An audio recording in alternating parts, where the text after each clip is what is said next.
Indus valley civilisation में हम लोग क्या क्या पढ़ेंगे। पार्ट 1 में हम लोग पढ़ेंगे important features of Indus valley civilization, और फिर पढ़ेंगे हम लोग उसका टाउन प्लान के बारे में, एंड देन सोसाइटी के बारे में। सोसाइटी में मेनली हम लोग फोकस करेंगे एग्रीकल्चर, उसके अलावा डोमेस्टिकेशन, द रिलीजियस बिलीफ्स और ट्रेड में। जो नेक्स्ट वीडियो आएगा पार्ट 2 पे, उसमें हम लोग फोकस करेंगे important sites of Indus valley civilizations और कुछ क्वेश्चंस। तो चलिए स्टार्ट करते हैं इंडस वैली सिविलाइजेशन को।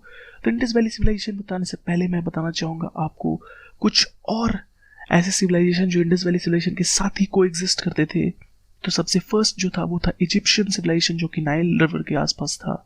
जो सेकंड था वो था मेसोपोटामियन, जो टाइग्रिस और यूफ्रेट्स रिवर के आसपास था। थर्ड था चाइनीज सिविलाइजेशन, जो कि ह्यूआंगो रिवर के आसपास था। और जो फोर्थ था वो था इंडस वैली सिविलाइजेशन। और इन सब चारों में सबसे जो बड़ा सिविलाइजेशन था अकॉर्डिंग टू साइज वो था इंडस वैली सिविलाइजेशन।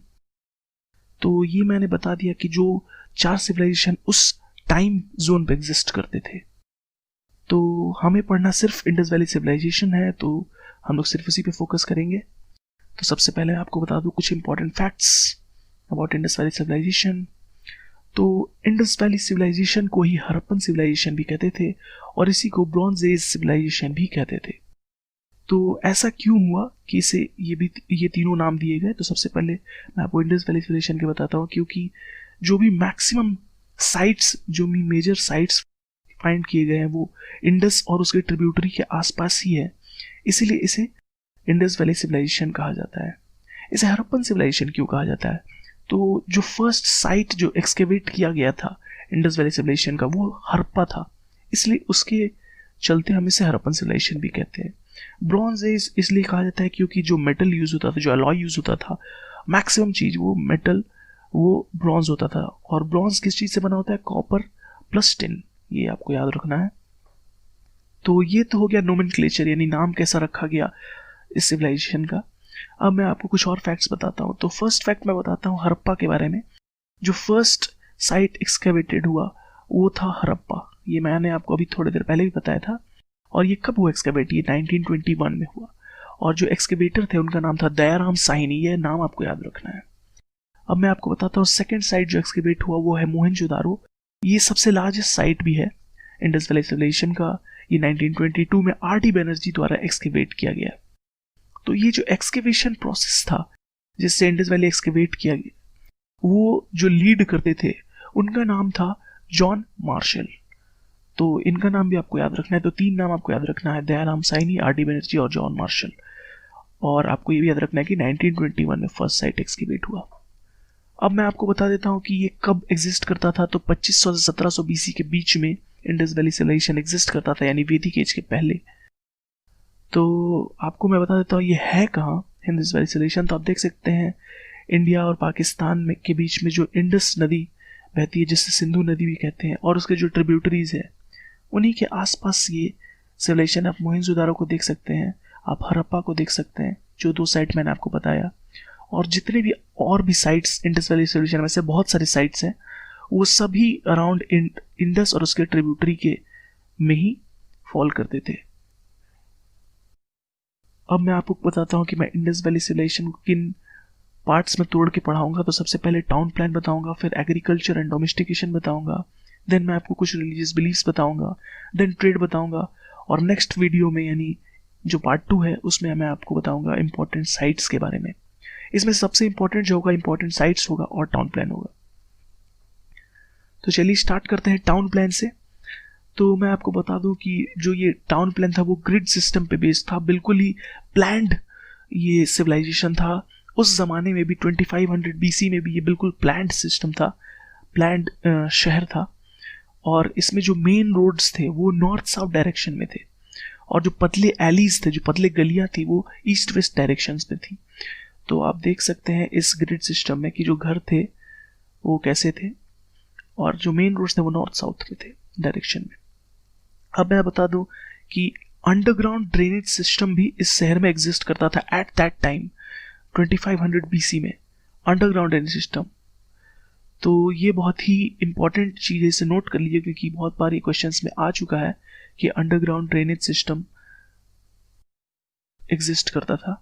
तो आप देख सकते हैं इस ग्रिड सिस्टम को इस फोटोग्राफ में, कि कितना प्लान्ड सिस्टम था, इस टाउन प्लान कितना अच्छा था इंडस वैली सिविलाइजेशन का।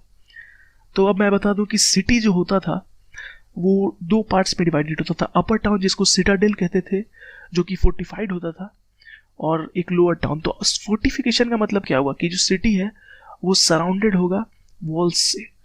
तो आप देख सकते हैं इसमें जो लोअर टाउन है और एक अपर टाउन है, अपर टाउन रेड सर्कल से कवर्ड है, ये फोर्टिफाइड होता था, ये थोड़ा ऊंचा होता था और इसके सराउंडेड बाय वॉल्स होता था।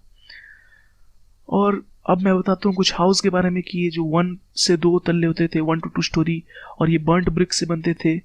और जो ब्रिक्स होता था उसका डायमेंशन का रेशियो 4:2:1 होता था। तो आप फोटो में देख सकते हैं कि जो length is to breadth is to height है वो 4:2:1 होता था।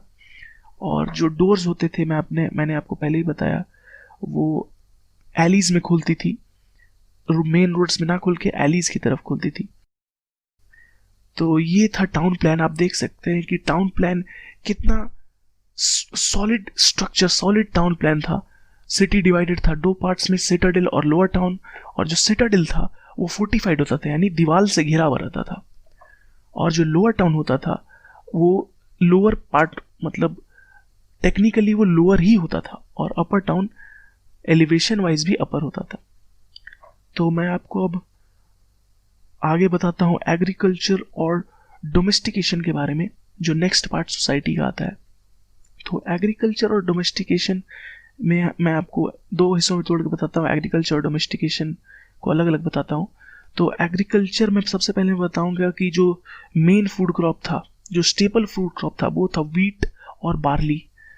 तो ऐसा नहीं है कि राइस नहीं ग्रो होता था, राइस ग्रो होता था, बट जो मेन स्टेपल फूड था वो था व्हीट और बार्ली। ये आपको बिल्कुल याद रखना है। प्री हिस्टोरिक टाइम में भी व्हीट और बार्ली था, और हड़प्पन सिविलाइजेशन में अभी भी व्हीट और बार्ली है। राइस फिर भी ग्रो होता था, और राइस हस्क फाउंड हुए हैं लोथल में। तो लोथल एक और साइट है हड़प्पा और मोहनजोदारो की तरह, जो कि मैं आपको नेक्स्ट क्लास में बताऊंगा। तो वहाँ पे राइस हस्क फाउंड हुए हैं।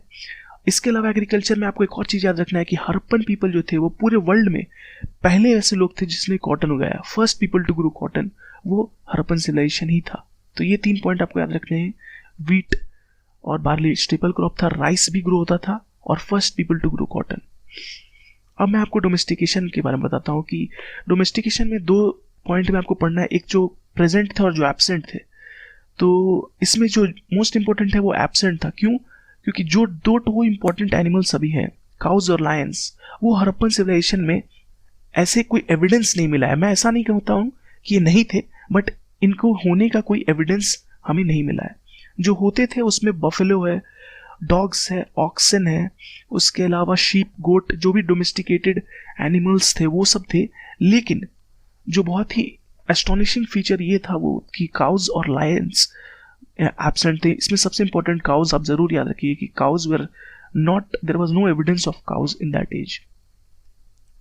अब मैं आपको थर्ड पार्ट में ले जाता हूँ, जो कि है रिलीजन। तो रिलीजन ये बोलना बिल्कुल सही नहीं होगा, बल्कि इसे सही मायने में बिलीफ्स, रिलीजियस बिलीफ्स बोला जाए तो वो ज़्यादा सही होगा।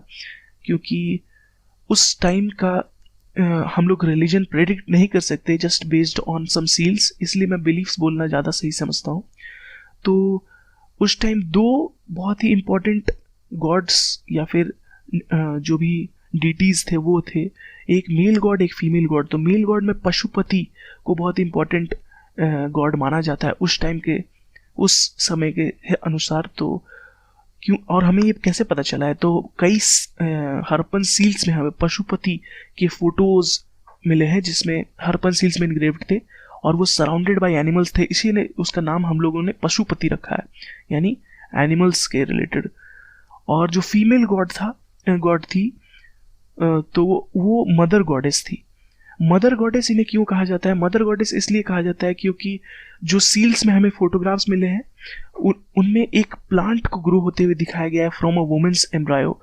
तो वो दिखाता है कि हाउ द होल प्लैनेट की वो मदर थी, इसलिए मदर गॉडेस कहा जाता है। तो मैं आपको इनके दोनों के सील्स का फोटो दिखाता हूँ कि ये कैसे होते थे। तो ये देख सकते हैं आप, पशुपति सील है, तो कैसे सराउंडेड बाय डिफरेंट एनिमल्स हैं, टाइगर्स एंड राइनोसोरस, और ये थी मदर गॉडेस। तो ये रिलीजियस बिलीफ्स था, आपको ये याद रखना है मेल और फीमेल में। अब मैं आपको ट्रेड बताता हूँ। ट्रेड वैसे तो कुछ ज़्यादा इंपॉर्टेंट नहीं है इंडस वैली सिविलाइजेशन में, फिर भी आपको कुछ इम्पॉर्टेंट चीज़ याद रखना है, जैसे कहाँ से क्या इंपोर्ट होता था, जैसे टिन, और टिन के अलावा जो भी प्रेशियस स्टोन्स थे वो ज़्यादातर इंपोर्ट होते थे ईरान और अफ़गानिस्तान के इलाके से। और इसके अलावा आपको याद रखना कि गोल्ड जो इंपोर्ट होता था वो कर्नाटका से होता था। तो अभी भी गोल्ड कर्नाटका में होता है, गोल्ड माइंस है, कोलार माइंस जो है गोल्ड कर्नाटका में। और जो कॉपर होता था जो कि ब्रॉन्ज में बनाने के काम आता था, कॉपर टिन, मैंने आपको बताया कॉपर टिन, वो राजस्थान और ओमान से मिलता था। आपको ये याद रखने की ज़रूरत उतनी नहीं है, उतना इम्पोर्टेंट नहीं, फिर भी आप याद रख सकते हैं। इसके अलावा आपको एक इम्पॉर्टेंट चीज़ याद रखना है कि बार्टर सिस्टम होता था।